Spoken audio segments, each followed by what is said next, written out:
Bonjour à tous. Bon, on va laisser un petit peu les gens arriver pour ce webinaire dédié à l'aluminium et aux minerais avec les RS-Série, du CQRDA, du CRITEM et Ivado. On va laisser encore un petit peu, une petite minute, les gens arriver. Installez-vous confortablement, prenez un café si vous avez le temps. Et on va démarrer cette rencontre très peu. Hop, je vois que les gens commencent à se connecter.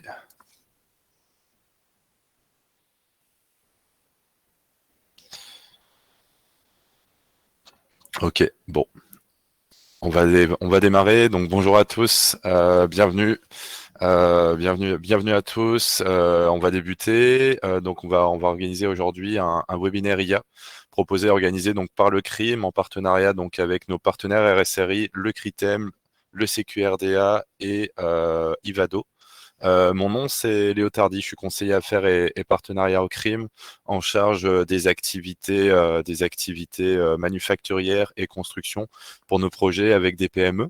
Je propose qu'on fasse un petit tour de table pour que tout le monde sache à qui il a affaire en démarrant dans l'ordre de la présentation par Olivier.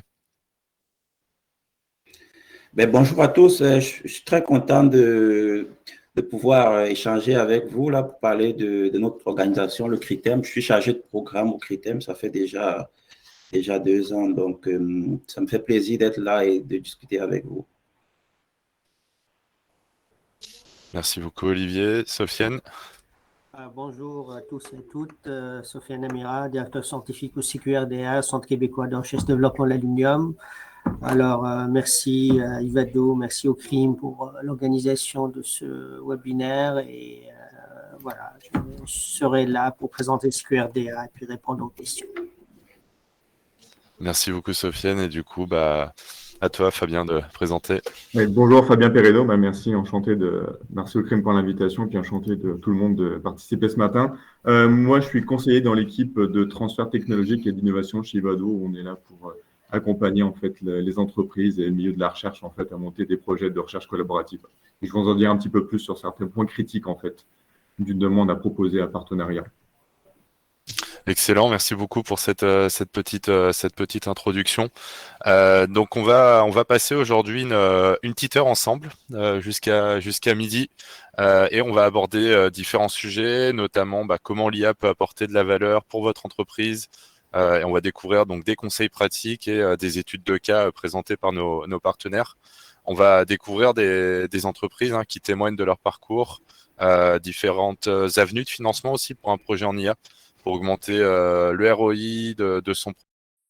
On va surtout parler de l'expertise aiguisée de nos partenaires sectoriels, donc de nos RS-Série, dans le montage financier de projets en IA pour maximiser l'impact des projets, sans oublier évidemment les critères et le mécanisme d'évaluation des projets qui seront soumis au 15 avril avec Ivado. Pour le détail technique, vous avez la possibilité de poser des questions et d'échanger avec nous sur l'onglet Q&A, donc juste ici. Vous pourrez poser toutes vos questions. N'hésitez pas à nous solliciter, et puis on aura un temps dédié à la fin de ce webinaire pour répondre à toutes ces questions. Écoutez, je vous propose qu'on rentre tout de suite dans le vif du sujet, donc avec la présentation des organisations.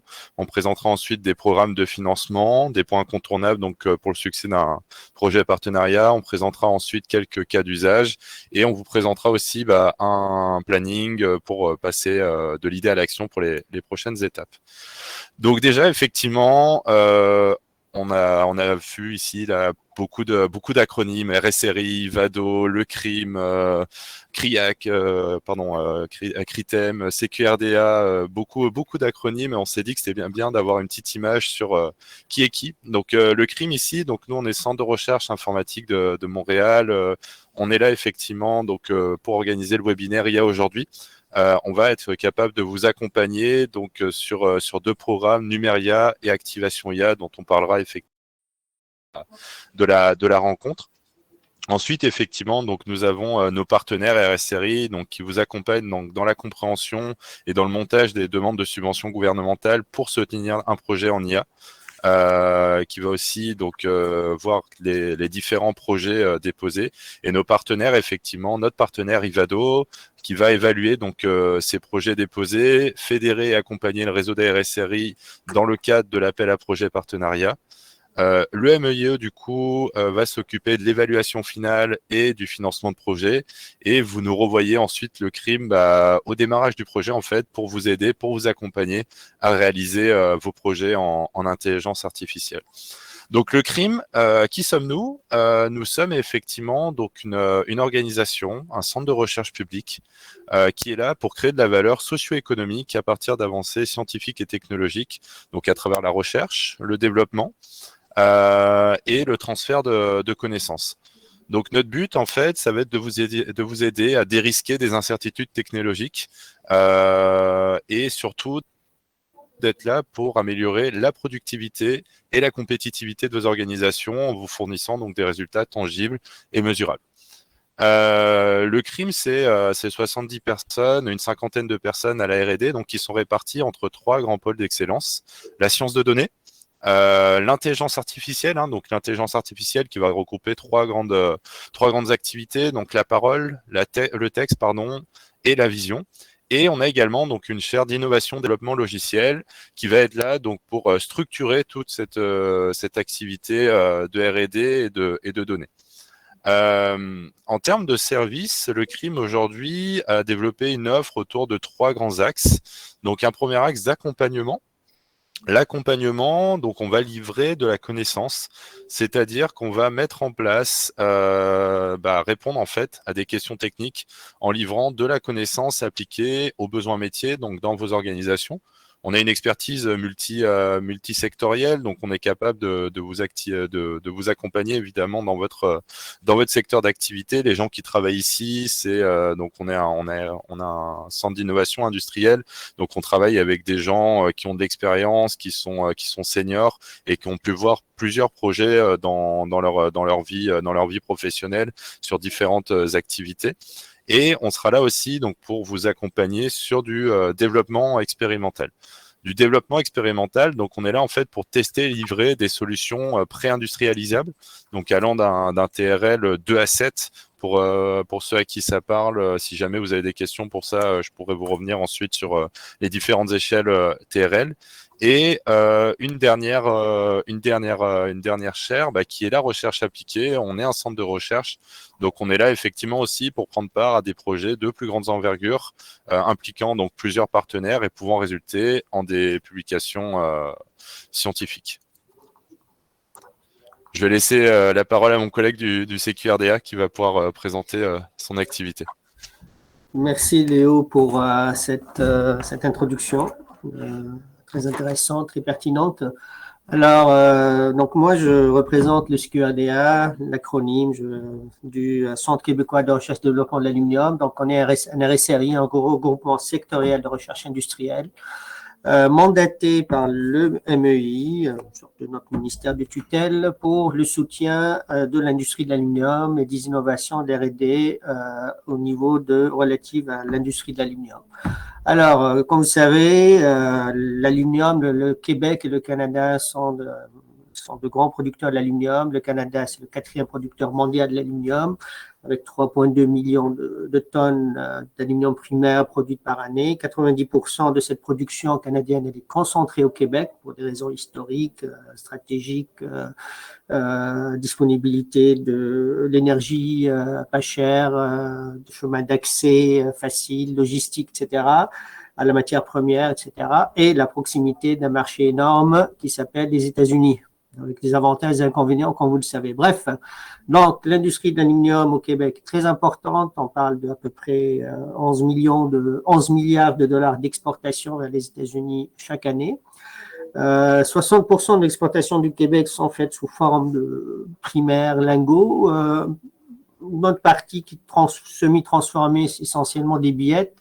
Peu de transformation se fait au Québec avancée. Et notre mission, c'est vraiment favoriser cette transformation avancée, l'innovation. Donc, notre mission, c'est simplement, on est dédié au soutien des innovations, l'R&D collaboratif, et dans le domaine de la transformation de l'aluminium. Et on a quelques axes de recherche, essentiellement 3. qui sont le développement des équipements, des technologies relatives à la transformation de l'aluminium, l'amélioration des procédés, l'amélioration de la productivité, le développement de produits innovants à base d'aluminium et tout ce qui est la réduction des impacts environnementaux de l'industrie de l'aluminium. Par exemple, la gestion des boues rouges, etc., les émanations des alumineries, etc.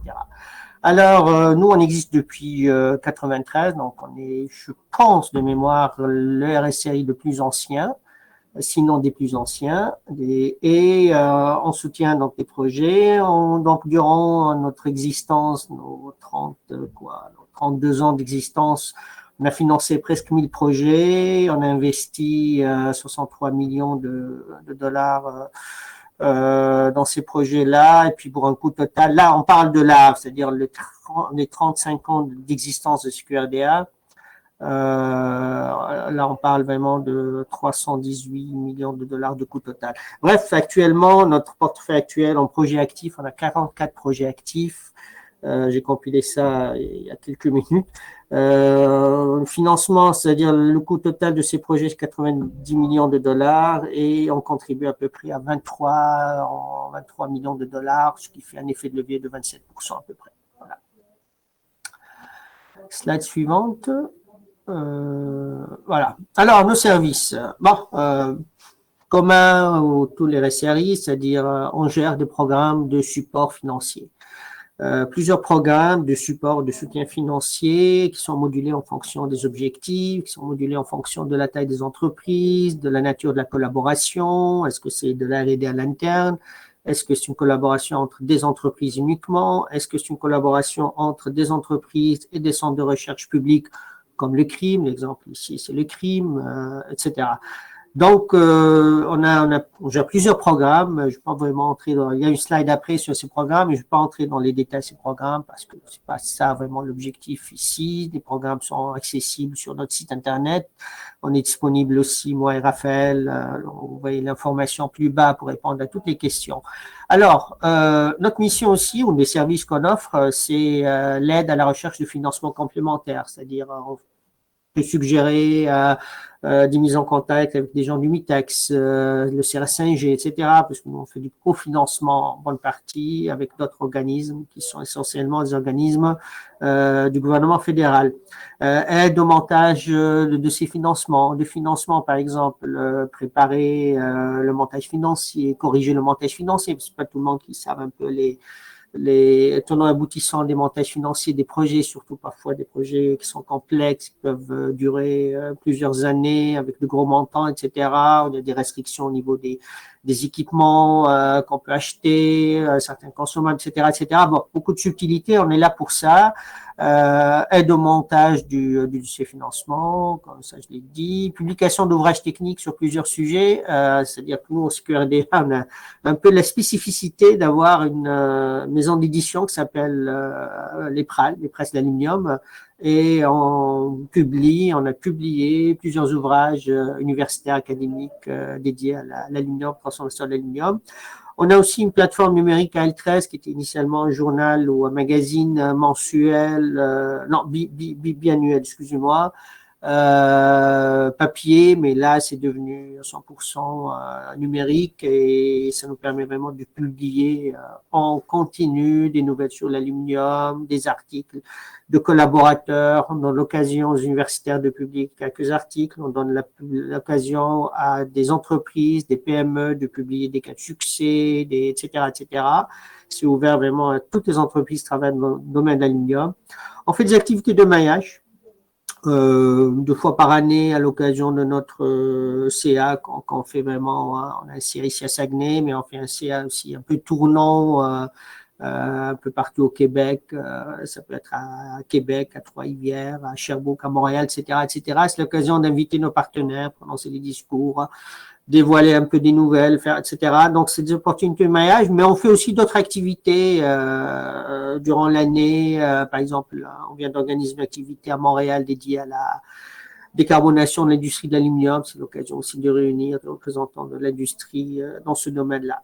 Et on dispose quand même d'un riche réseau d'experts techniques répartis au sein des universités, au sein des centres de recherche publics, ça fait partie de notre mission de mettre en contact, par exemple, les compagnies avec des experts dans des domaines pointus, des laboratoires, par exemple, des compagnies qui cherchent des tests, à faire des tests spécifiques dans le domaine spécifique. On a vraiment une base de données, on a des contacts. Moi-même, j'ai fait une bonne partie de ma carrière dans la recherche, donc dispose d'un réseau à ce niveau-là. Donc, on passe à la slide suivante. Alors voilà, ici, c'est vraiment les programmes que nous finançons. Aujourd'hui, on va parler de l'IA. Donc, peut-être je vais laisser un peu nos collègues parler de l'IA. C'est un programme de promotion, de soutien à une recherche qui vise l'intégration, l'intelligence artificielle, l'adoption des pratiques de l'intelligence artificielle au sein des entreprises. Nous-mêmes, dans l'ancienne mouture, on a financé un projet dans ce sens-là. Alors, du type de programme IA, soit l'IA PME, vraiment l'essentiel de l'R&D va se faire au sein de l'entreprise, mais avec l'appui d'un centre de recherche public. Sinon, le partenariat académique où l'essentiel vraiment de la recherche sera fait dans un centre de recherche public. Vous avez ici les appels à projets, les dates d'appels à projets, etc. Mais je pense que Léo va revenir sur ça après.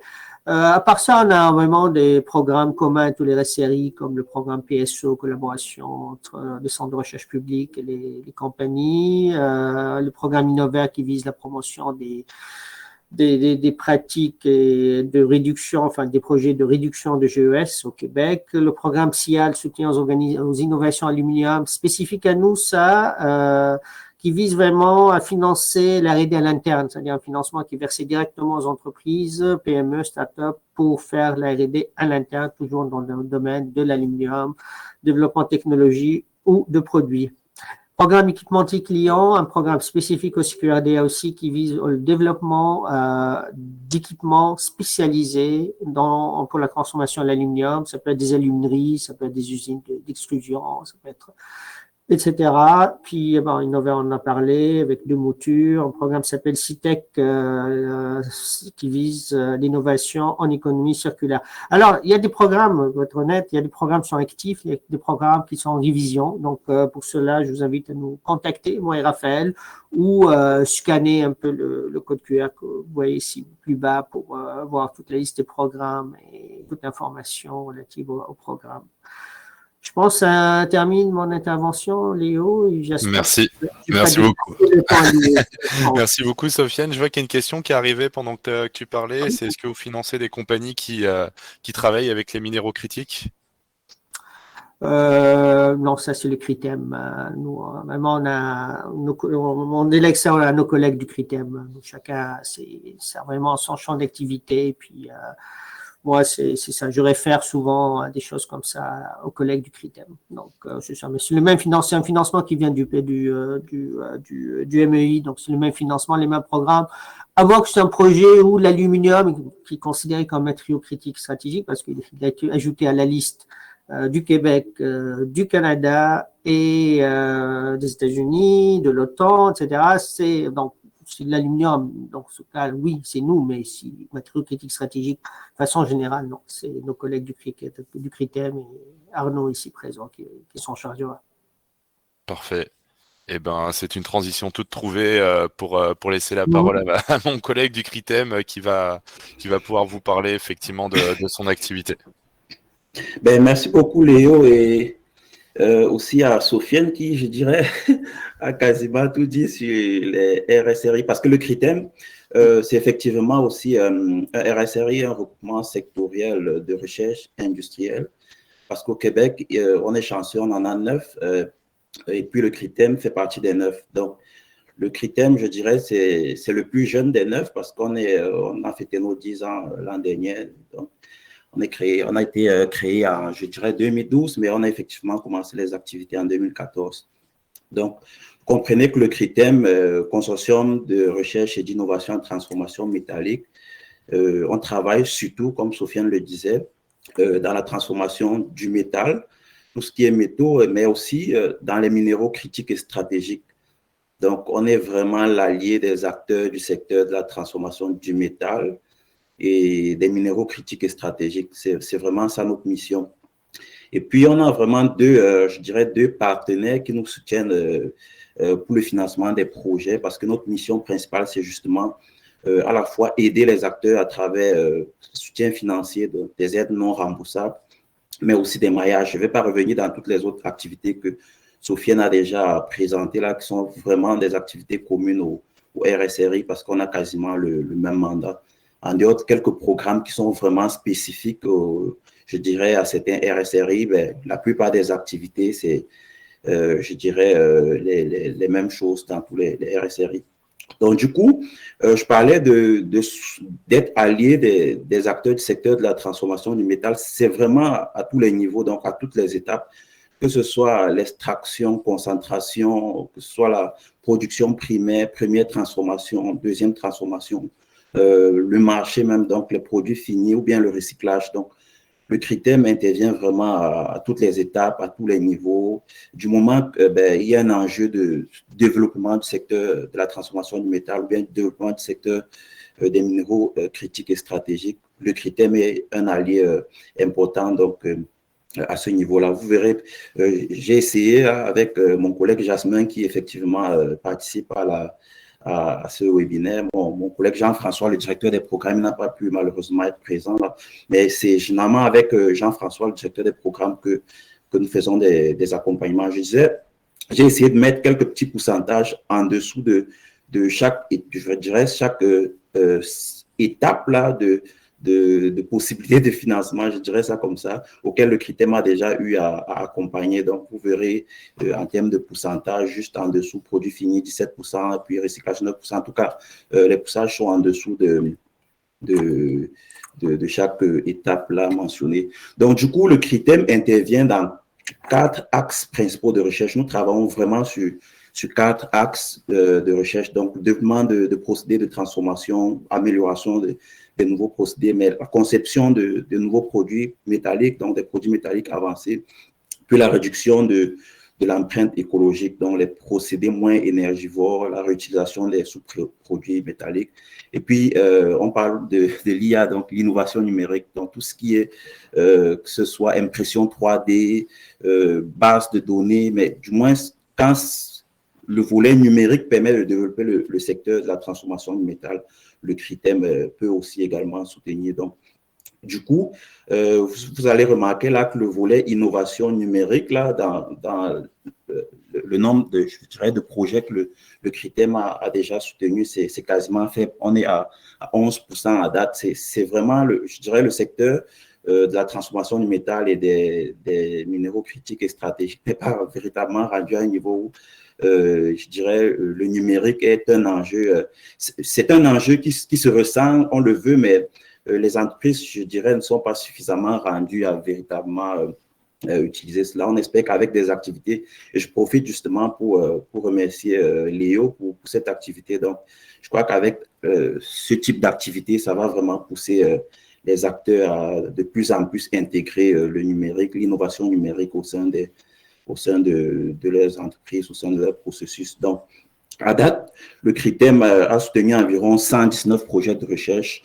Donc, c'est un investissement direct du CRITEM de pratiquement 35 millions là, de dollars pour 106 millions d'investissements pour des projets. Donc, c'est quand même intéressant pour 10 ans d'activité. Je dirais, nous sommes totalement très heureux de pouvoir soutenir l'innovation au niveau du Québec, permettre aux entreprises du secteur de pouvoir se développer. Donc, c'est plus de 40 activités aussi d'organiser. Donc, que ce soit des activités qui vont permettre de faire des maillages, des visites d'entreprise, donc toutes sortes d'activités que vous pouvez imaginer qui permettent de créer des liens avec les acteurs, mais aussi de les soutenir. Donc, la slide suivante, Léo. S'il te plaît. OK, du coup, je ne vais pas rentrer dans tous les autres programmes que Sofiane a mentionné parce que, comme je disais, c'est vraiment des programmes qui sont quasiment communs à la plupart des RSRI. On est soutenus. Nous autres, au CRITEM, on travaille surtout avec 2 partenaires, le ministère de l'Économie, de l'Innovation, de l'Énergie, mais aussi le ministère des Ressources naturelles et des Forêts.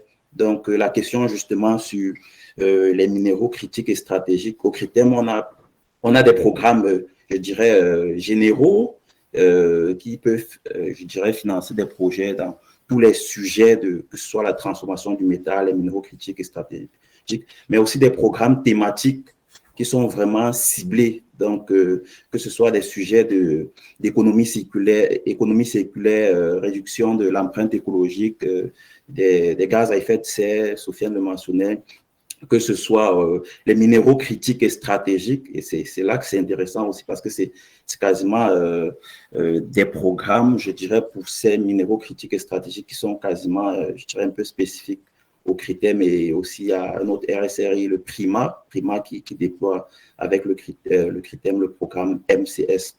Donc, je vais m'appesantir surtout sur deux programmes pour ce webinaire. Programme partenariat qui va m'être présenté aussi en détail par Fabien, parce qu'on développe ce programme, tous les RSRI en collaboration avec Ivado, que ce soit dans l'accompagnement, l'évaluation, du moins à toutes les étapes du développement des projets, depuis l'idée jusqu'à, dirons, l'acceptation, la mise en œuvre même. Je dirais, on travaille avec Ivado et puis Investissement Québec, du moins le ministère de l'Économie et de l'Innovation dans le cadre de ce programme. Donc, je ne vais pas totalement entrer dans les détails de ce programme, mais vous verrez la liste là. C'est un programme qui nécessite au moins 2 entreprises, parmi lesquelles il doit y avoir au moins une PME ou une start-up. Donc, c'est des projets d'un maximum de 24 mois qui permettent, du moins, le CRITEM peut financer ces projets-là jusqu'à un maximum de, dirons, 35% des dépenses admissibles jusqu'à 1 500 000. Donc, les industriels doivent pouvoir mettre 25% des dépenses admissibles, du moins du montant du projet. Donc, je ne vais pas véritablement entrer dans les détails du programme là. Si vous avez besoin de plus de détails, plus de précision, comprendre les normes, parce que on connaît que c'est pas facile, c'est pas évident de comprendre toutes ces normes là, c'est parfois mêlant. N'hésitez pas, mon contact est là, on pourra regarder ensemble les spécificités, parce qu'il y a parfois des spécificités lorsqu'il y a l'implication, par exemple, d'un centre admissible comme le crime.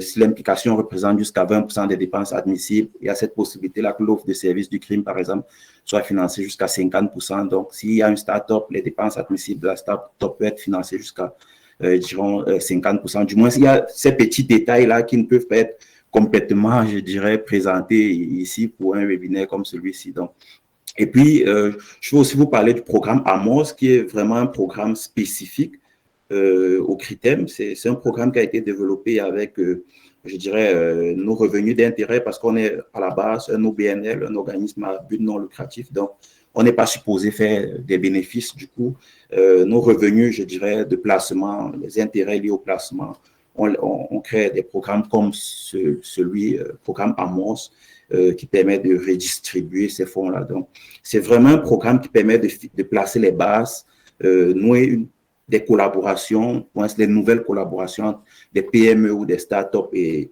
puis des centres de recherche comme le crime. Donc, vous avez un projet, vous voulez comprendre comment la recherche collaborative se fait, comment travailler avec un centre de recherche, vous voulez travailler cette collaboration-là, vous venez déposer la demande avec l'offre de service du crime, par exemple, offre de service de 15 000.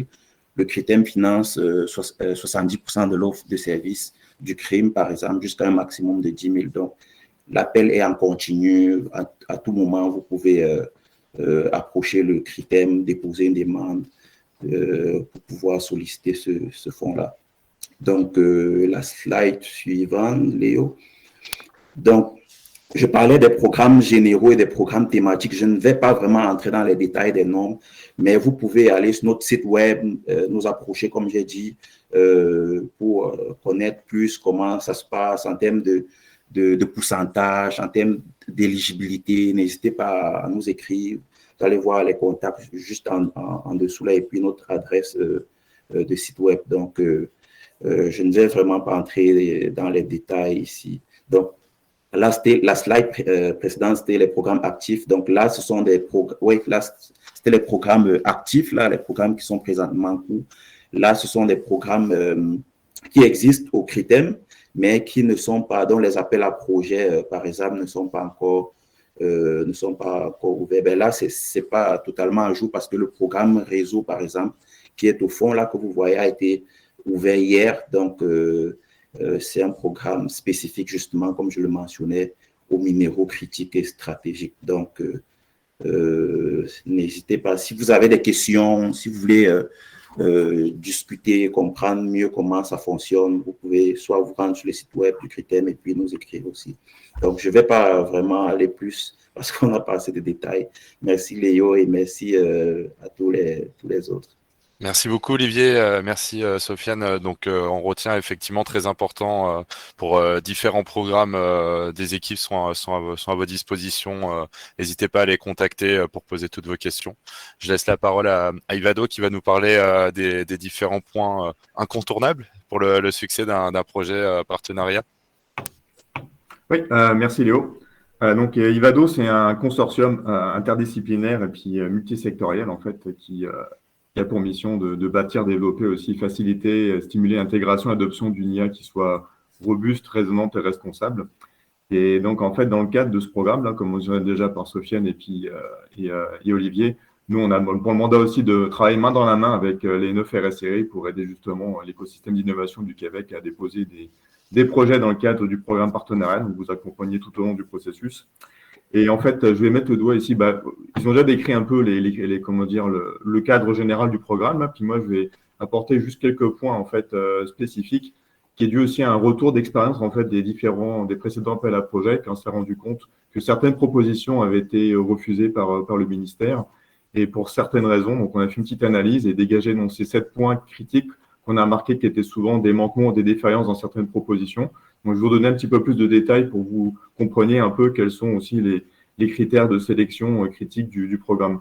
Donc, niveau d'innovation, comprendre que ce genre de programme, en fait, va surtout s'intéresser à des projets qui vont travailler sur, en fait, la levée d'incertitudes, donc qu'elles soient scientifiques ou technologiques, qui sont reliées ou pas à l'intégration de l'IA.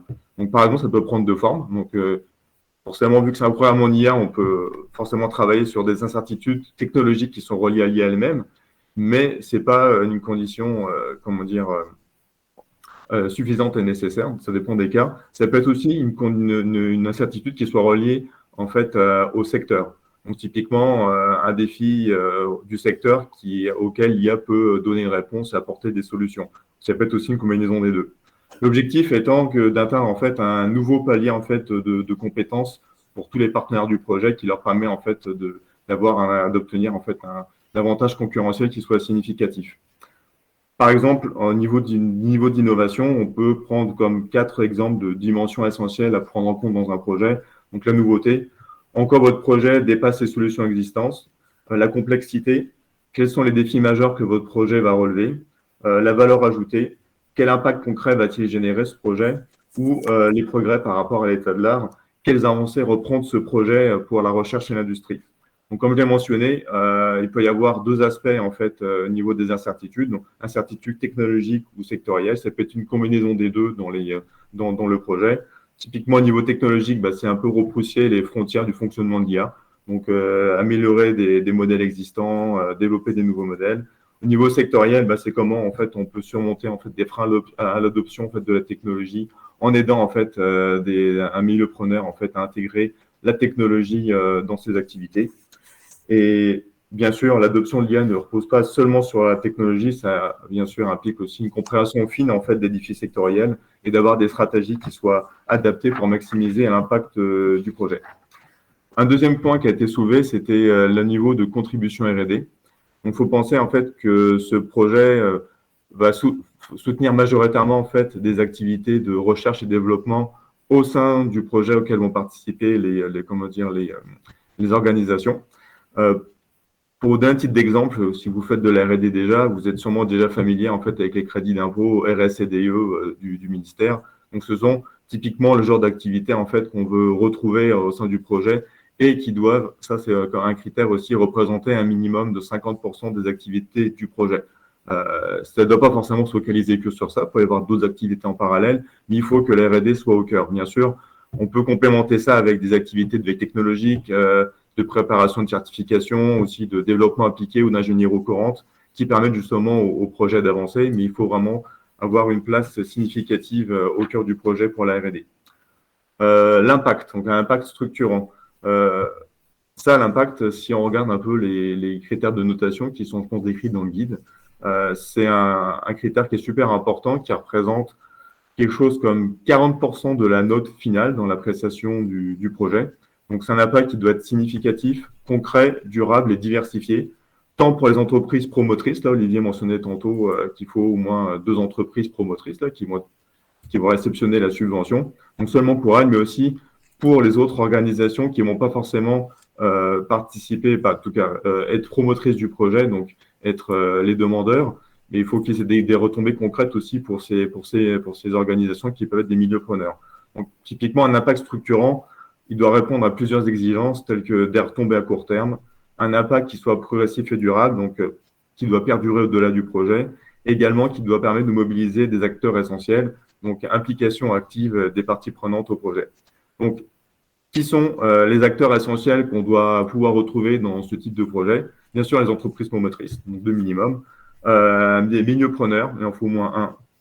Et aussi, ce qui est souvent, c'est pas obligatoire, mais très conseillé, c'est un écosystème de recherche, donc qui peut apporter un complément en fait au projet. Des critères à prendre en compte pour démontrer cet impact, c'est d'être prouvé vraiment prouvé clairement dans la rédaction du projet. On peut intégrer des lettres d'appui, des engagements financiers d'organisation, de support dans le montage du dossier. Et aussi une bonne idée, souvent, c'est d'avoir des indicateurs précis en fait qu'on va pouvoir démontrer au cours du projet pour démontrer en fait l'impact au fur et à mesure que les activités seront mises en route. Donc, comme j'ai mentionné avant, la présence d'un écosystème innovant de recherche n'est pas obligatoire, mais c'est très conseillé. Typiquement, comme un collaborateur comme le CRIN ou en fait la relève universitaire, des chercheurs universitaires pour vous apporter en fait un support très très intéressant dans certains cas. Typiquement, l'accès à des données, des infrastructures et des infrastructures à des expertises spécifiques, la facilitation à des études de veille, par exemple, l'accélération du transfert de connaissances, c'est un des points aussi très importants. Donc, en gros, pour conclure, il faut penser que l'impact en fait d'un projet structurant, il ne va pas seulement se limiter en fait aux entreprises, organisations qui sont promotrices du projet, mais il doit en fait rayonner en fait sur l'ensemble des acteurs qui vont participer à ce projet. 4e point, là, c'était relié à tout ce qui était à la gestion des incertitudes et des risques. Ça, c'est une thématique qu'on a vu qui est un problème récurrent dans de nombreuses propositions. Bien sûr, vous faites demander de faire une charte de Gantt et puis d'avoir une planification en fait des activités. On a remarqué que c'était souvent trop optimiste aux yeux des évaluateurs et des fois qu'il manquait un peu de détails sur comment en fait anticiper les obstacles technologiques opérationnels dans les projets. Donc, comme l'a mentionné Olivier et Sofiane, il y a 24 mois pour un projet. Donc, un conseil, c'est aussi, vu que vous avez 24 mois pour effectuer le projet, une fois qu'il peut démarrer, bénéficier en fait au maximum de ces 24 mois pour planifier vos activités puis éviter de vous retrouver dans des goulots d'étranglement. Donc, on peut aussi un point important, c'est qu'on a souvent tendance à beaucoup démontrer la faisabilité en fait technique du projet. C'est sûr que c'est très important, mais non seulement il faut démontrer la faisabilité, mais aussi il faut vraiment démontrer que c'est une faisabilité, la planification qui soit réaliste dans les 24 mois par rapport à ce qu'on veut faire. Donc, des fois, ne pas être trop gourmand, c'est sûr. Donc, 3 éléments clés qu'on a remarqué qui pourraient convaincre les évaluateurs, c'est vraiment d'identifier les risques technologiques, opérationnels et stratégiques qui soient bien identifiés et bien mentionnés dans la demande. Prévoir des mesures de contingence. Donc, c'est bien de prévoir d'identifier des problèmes et des risques, mais après, quand ça arrive, qu'est-ce qu'on fait? Ça faut le mentionner clairement également dans la demande. Et aussi, un point qui est important, qui est souvent pas assez bien pris en compte, c'est tous les aspects reliés en fait à l'adoption d'une IA qui soit responsable et explicable. Donc ça, c'est aussi un enjeu majeur. C'est pas forcément toujours facile à expliquer, mais on va être là aussi pour vous aider en fait à pouvoir mieux expliciter ces termes-là. Le point numéro 5, là, c'était tout ce qui est en fait la compréhension et en fait la pertinence de la justification commerciale et de la concurrence dans les projets.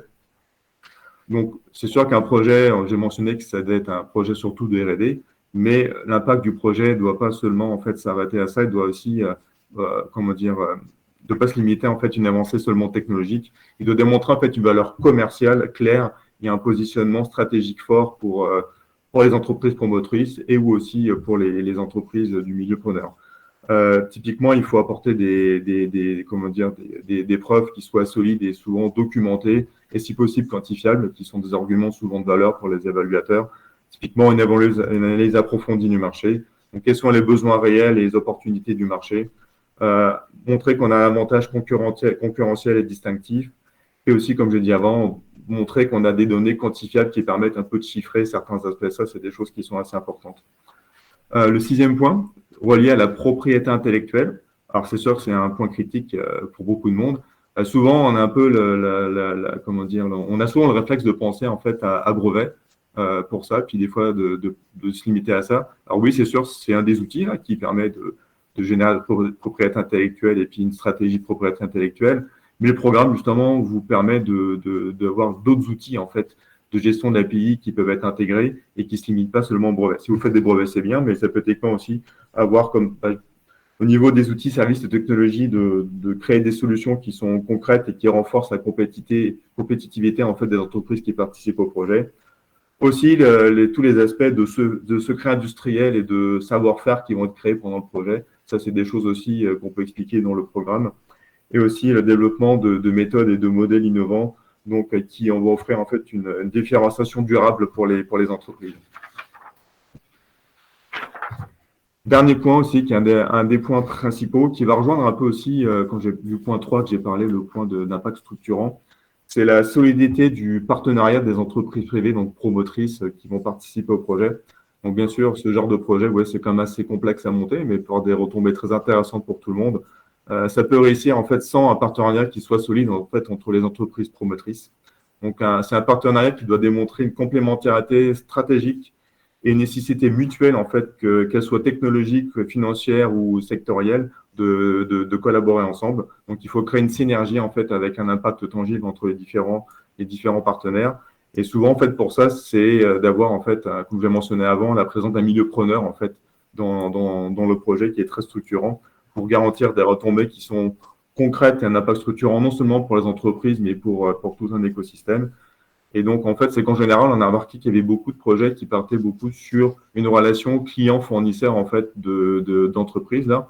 Ça ne veut pas dire que c'est impossible, mais c'est juste qu'il faut faire attention que en fait, le projet dépasse cette relation entre les entreprises promotrices et que ça impacte aussi le milieu preneur. Donc, typiquement, si, admettons, il n'y en a pas dans le projet, typiquement, ça peut être d'ajouter en fait au moins un acteur supplémentaire en fait au projet pour complémenter en fait les expertises et aussi pouvoir en fait démontrer un impact en fait de ce qui va être développé pendant le projet. Donc, comme je dis, c'est ça, ça doit dépasser en fait les aspects de client-fournisseur. Les entreprises aussi, il est attendu qu'elles co-construisent en fait la proposition ensemble en partageant savoir-faire et innovation. Une implication conjointe qui est indispensable. Donc, si je peux résumer pour ce point-ci, en fait, 4 points, plusieurs points clés en fait à prendre en compte. Donc, il faut une complémentarité stratégique dans les entreprises, montrer que le partenariat est nécessaire, montrer qu'il va y avoir un impact qui va résulter de la synergie des entreprises et aussi montré des preuves concrètes dans la proposition vers typiquement des lettres d'intention ou des lettres de collaboration. Merci, ça fait le tour pour moi. Merci beaucoup Fabien, merci d'avoir résumé aussi effectivement ces 4 points là qui sont assez pertinents, donc qui parlent d'impact structurant, de partenariat solide, de démontrer l'explicabilité et la confiance qu'on va accorder au système. Donc ce sont des éléments pertinents là dans le domaine des offres. Je rajoute effectivement que les offres de services du crime justement sont des documents complexe d'une vingtaine de pages dans lequel on va insister donc sur ces enjeux d'incertitude, sur ces enjeux d'explicabilité. Ça fait partie de notre accompagnement. On va parler maintenant effectivement de la prochaine étape du 15 avril avec ici je voulais vous présenter donc une feuille de route qu'on va mettre en place, qu'on souhaite mettre en place avec les entreprises qui vont vouloir faire un dépôt auprès d'un RSRI au 15 avril. Donc déjà première étape, félicitations à tous les gens qui sont là, vous êtes vous êtes en marche donc pour ce processus avec le participation à ce webinaire IA qui va vous permettre de poser toutes vos questions. J'ai vu d'ailleurs qu'il y avait une question auparavant là sur la luminerie. Je l'oublie pas, on la notera à la fin. À la fin, effectivement, de ce webinaire, vous aurez la possibilité de compléter un formulaire afin qu'on puisse vous recontacter et qu'on puisse parler directement de votre projet.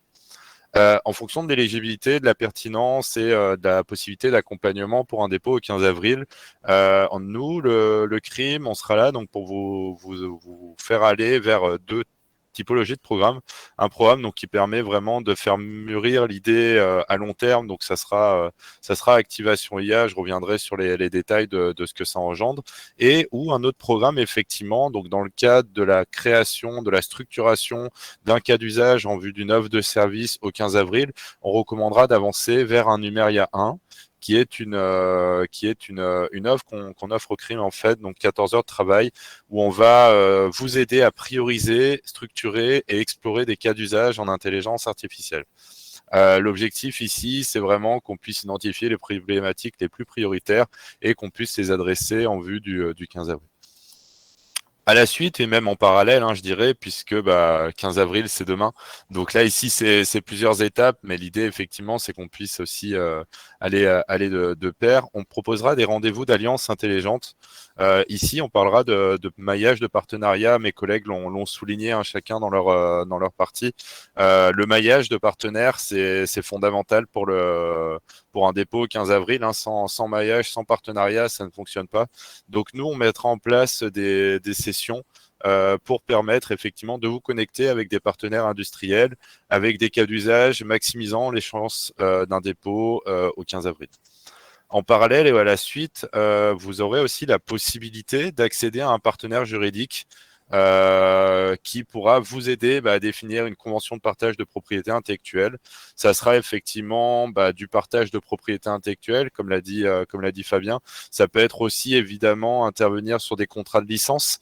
L'idée ici, ça va être de discuter au niveau juridique, quels sont les différents enjeux qu'on va pouvoir rencontrer pendant ce partenariat et quelles sont les problématiques auxquelles on pourra répondre. Donc, on mettra ici à disposition un partenaire juridique qui pourra vous aider, vous accompagner à structurer un cas d'usage, une idée juridique par rapport à ce cas d'usage. L'avant-dernière étape, ça sera un Numeria 3. Donc, Numeria 3 qui s'inscrit dans la suite du Numeria 1. On aura, pendant le Numeria 1, structuré, exploré et priorisé un cas d'usage. Le Numeria 3 servira à dérisquer les incertitudes autour de la donnée. C'est un programme donc de 42 heures qu'on finance aussi pour moitié sur le 15 avril et qui permettra de faire une analyse préalable de vos données au niveau quantitatif, au niveau qualitatif pour s'assurer que vous disposez en fait des données nécessaires pour démarrer un projet. Donc là, l'idée, c'est de faire appel à nos experts du CRIM qui seront là pour vous aiguiller sur la qualité de la donnée. Est-ce qu'on en a tué assez? Est-ce qu'il en manque? Est-ce qu'elle est de bonne qualité? Est-ce que par rapport à ce qu'on a identifié pendant le Numeria 1, on puisse avoir les bonnes données associées? Donc, c'est vraiment de vous fournir une analyse complète en vue donc de la rédaction d'une offre de service. L'offre de service est le document qui sera remis effectivement au MEIE, au RSRI avant l'évaluation finale. Et c'est ce document effectivement complet dont je parlais juste avant, après l'intervention de Fabien, qui reprendra donc toutes ces informations, tout ce qui aura été vu pendant les Numeria 1, Numeria 3, des jalons, des livrables, une estimation du prix du projet et s'assurer effectivement d'avoir un document structuré et complet qui puisse passer les barrières effectivement des attentes du MEIE. Et évidemment, dépôt au 15 avril maximum pour cette session d'avril 2025. Je vous propose de repasser la parole à mes deux collègues du CRITEM et du CQRDA qui vont pouvoir nous parler donc de cas d'usage spécifiques dans leur métier et qui pourraient vous donner des idées sur ce qui est possible de faire. Je te laisse la parole, Olivier. Ok, merci beaucoup, Léo. Je crois que là, j'étais vraiment embarrassé à la base. C'était vraiment un choix difficile de pouvoir identifier un cas d'usage, étant donné qu'il y a beaucoup de possibilités dans le secteur que ce soit de la transformation du métal ou bien du secteur minier. Donc, du coup, j'ai fait le choix de comment l'IA peut être utilisée pour optimiser les procédés de fusion et de raffinage donc des métaux. Donc, nous sommes bien conscients que, et ça se ressent, on entend les industriels, chaque fois on les écoute, les procédés de fusion et de raffinage, ils sont assez énergivores, ils consomment beaucoup d'énergie, nécessitent un contrôle assez précis des paramètres pour avoir un produit de qualité, donc un produit bien raffiné. Du coup, l'optimisation qui se fait très souvent se base sur l'expérience de terrain, je dirais ça comme ça, donc l'expérience humaine, donc des personnes qui pratiquent cela. Et puis, on se dit, ben, en intégrant l'IA, ça permettrait d'avoir des résultats assez intéressants. Donc, avec un projet ayant pour objectif donc, de développer un modèle IA pour ajuster automatiquement, que ce soit plus de manière traditionnelle, la température, la composition chimique en fonction des conditions du four, ou bien avec pour objectif de réduire, que ce soit la consommation d'énergie pour minimiser les rejets et les polluants, améliorer la qualité, bien la répétabilité des alliages, des métaux finaux, serait très, très intéressant. Donc, on écoute les industriels et c'est véritablement un enjeu. Je dit, ben, avec utiliser l'IA, appliquer l'IA comme ça, c'est très intéressant. Il y en a des gens qui le font déjà et les résultats sont très intéressants. Ce qu'on écoute en termes de bénéfices, c'est que ben, appliquer l'IA dans ce type de procédé, ça permet de réduire d'abord la consommation d'énergie, donc avoir des procédés moins énergivores. Donc, ça permet d'améliorer la qualité des produits. Donc, les produits sont beaucoup plus fins, donc les alliages sont de qualité. Et puis, ça permet également de réduire donc, du moins les pertes de matière au cours du processus. Donc, comme je le mentionnais, il y a beaucoup d'autres applications qui peuvent être faites dans notre secteur, mais comme j'ai mentionné, c'était difficile de faire le choix. J'ai préféré faire un choix qui est un peu plus, je dirais, large au secteur de la transformation du métal. Mais dans le secteur minier aussi, ça peut être utilisé comme, par exemple, pouvoir améliorer la maintenance, faire la maintenance prédictive en utilisant de l'IA. On en voit aussi de plus en plus des gens qui utilisent de l'IA, je veux dire des mines qui utilisent de l'IA pour pouvoir faire de la maintenance prédictive. Ça facilite, ça permet de réduire les coûts, ça permet de faire une planification plus rassurée. Donc, je préfère m'arrêter là. On n'a plus assez de temps pour ne pas aller trop dans les détails. Donc, Merci beaucoup. On va passer au cas d'usage du CQRDA. Merci Léo. Donc, nous, encore une fois, comme l'expliquait Olivier, c'est difficile de trouver aussi un cas d'usage. Mais bon, on a choisi celui-là parce que on estime qu'il est concret.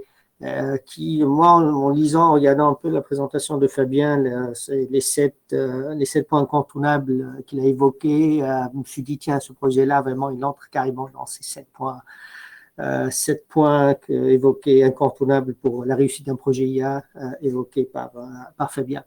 Alors, c'est un projet qui vise à... en fait, je vais l'expliquer, là on peut lire, mais je vais expliquer un peu. Ça, c'est une compagnie qui coule des lingots de spécialité en aluminium, des lingots qui pèsent pas lourd, des lingots 10 kilos, quelque chose comme ça, un peu plus, qui sont déposés de façon aléatoire dans une benne. Et après, vous avez des employés qui doivent prendre une à une sur une palette et faire la palettisation, ordonner ça, etc. Alors regardez, c'est un travail répétitif, c'est un travail vraiment qui suscite... C'est des tâches qui se répètent, c'est propice aux blessures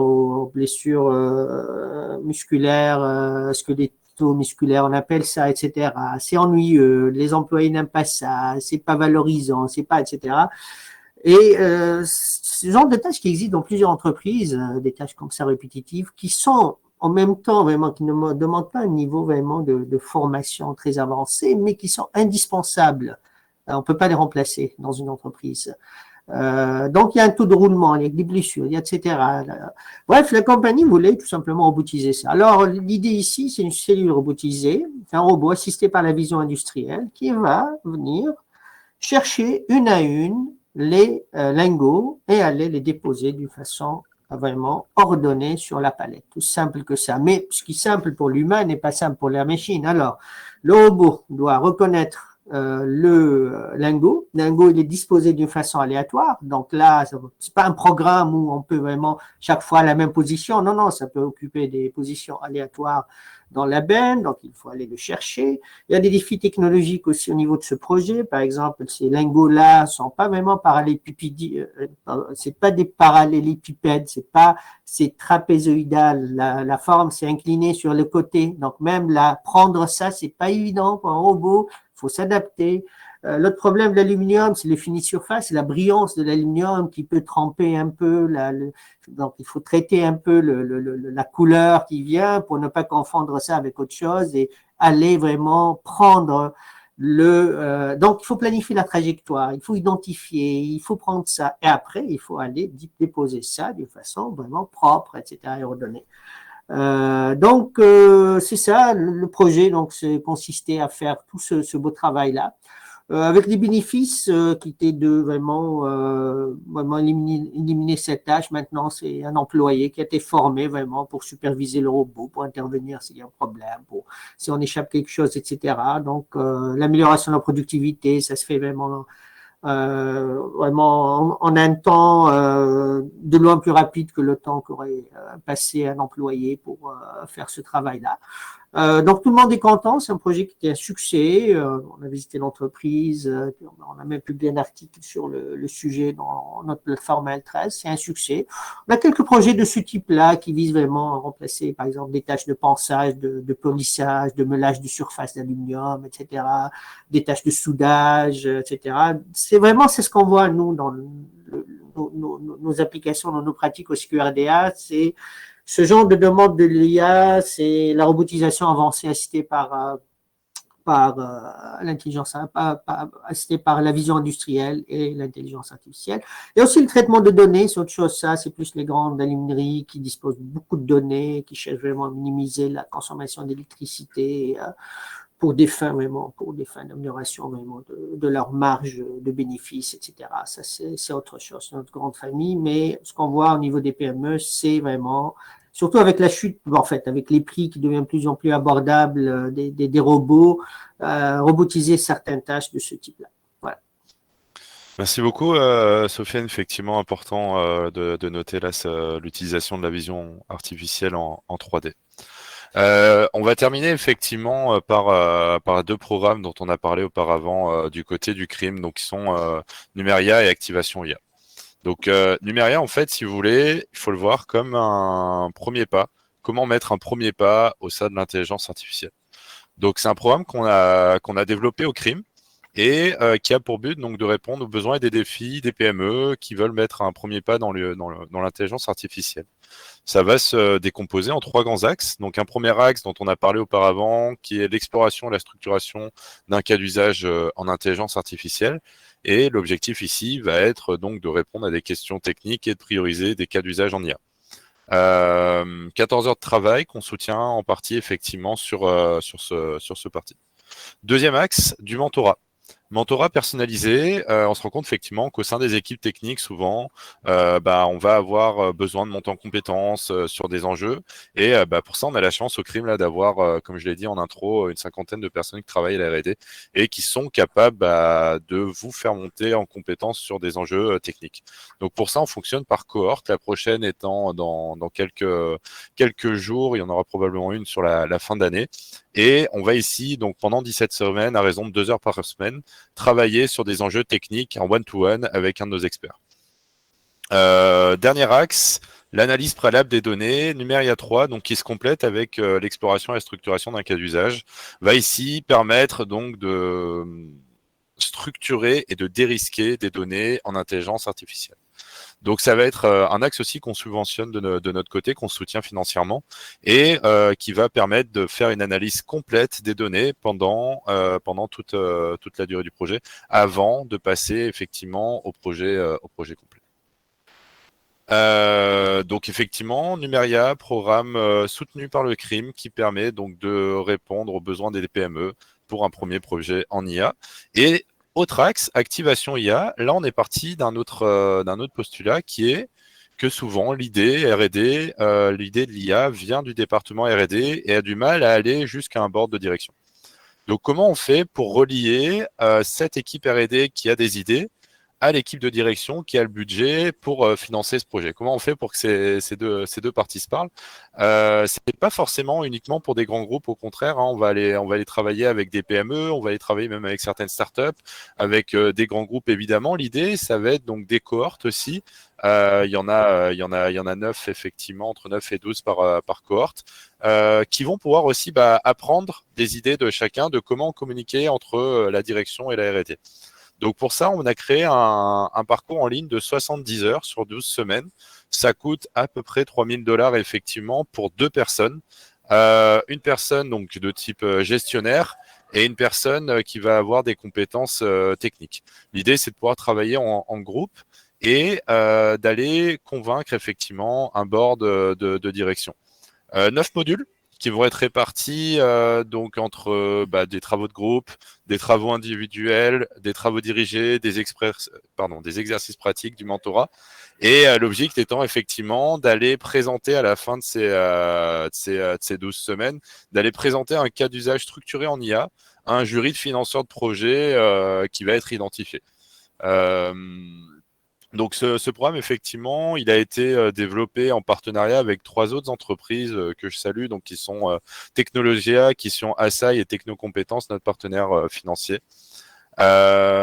Effectivement, après les mentors associés à l'enjeu intelligence artificielle pour ce programme viennent évidemment du CRIM.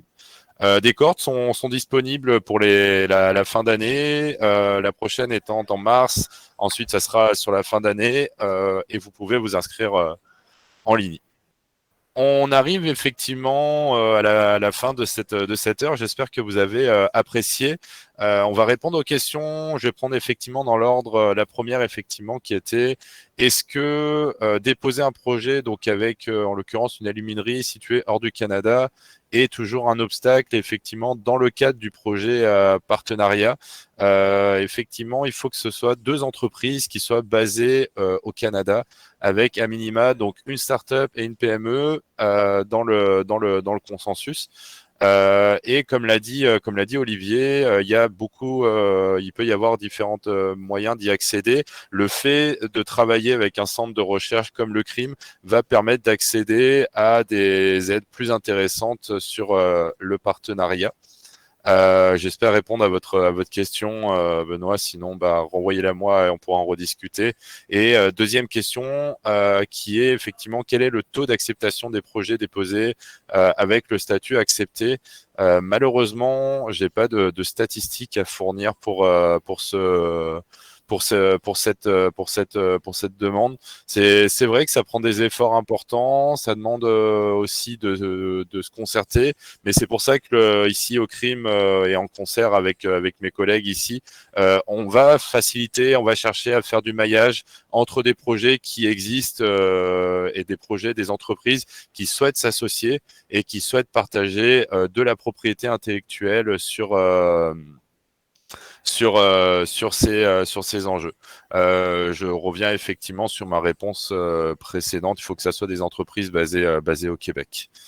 Donc malheureusement, je suis désolé, pas de statistiques à vous fournir par rapport à ça. Maintenant, effectivement, on a tous les objectifs, on a eu les axes incontournables qui nous ont été présentés par Ivado. Donc l'objectif maintenant sera dans l'offre qu'on vous fournira d'être le plus proche de ce que Ivado attendra effectivement pour ces critères. Et je vois que nous avons une dernière question qui est: est-ce que le fait d'avoir un avant-projet avec un traitement avec de l'IA qui démontre un beau potentiel Alors attendez, il y a beaucoup d'informations dans la question. Est-ce que le fait d'avoir fait un avant-projet avec un traitement avec de l'IA qui démontre un beau potentiel mais nécessite clairement une autre phase pour valider et améliorer les résultats pour devenir probant, utilisation réelle et donc sortir du mode prototype pour en faire un produit utilisable et considéré comme un élément positif ou ça n'a aucune importance dans vos critères de sélection? Est-ce que tu as une réponse de ton côté, Fabien? Si je comprends, si je comprends, c'est ça, c'est que je vois ce qui est positif là, c'est que dans ce cas-ci, vous aurez de l'expérience en fait de passer en fait sur un projet. Donc ça, c'est sûr que c'est un critère, je pense, intéressant à mettre de l'avant dans une proposition là. Après, quant au projet, il faut faire attention que ce soit comme un projet centré d'abord sur de la R&D là. Donc si après une deuxième phase, c'est pour aller vers une phase plus de commercialisation de vitrine. Ça ne veut pas dire que ces étapes ne peuvent pas être incluses dans le projet, mais ça ne doit pas être des étapes, qui représentent la majorité des activités qui seront faites dans le projet. Il faut vraiment garder à l'esprit que c'est vraiment centré sur des activités de R&D. Merci beaucoup pour cette réponse. Est-ce qu'il y a encore des questions?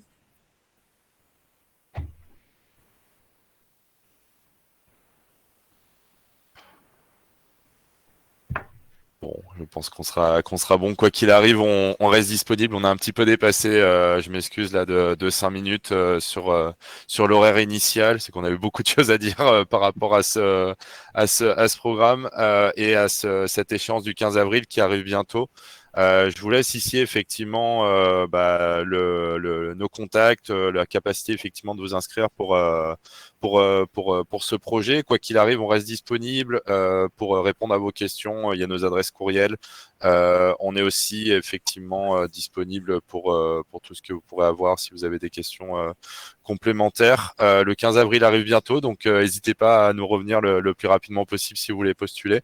Un grand merci pour être resté effectivement pendant cette heure. J'espère que ça a été instructif pour tous et on a hâte effectivement d'avoir de vos nouvelles. Merci beaucoup tout le monde. Merci.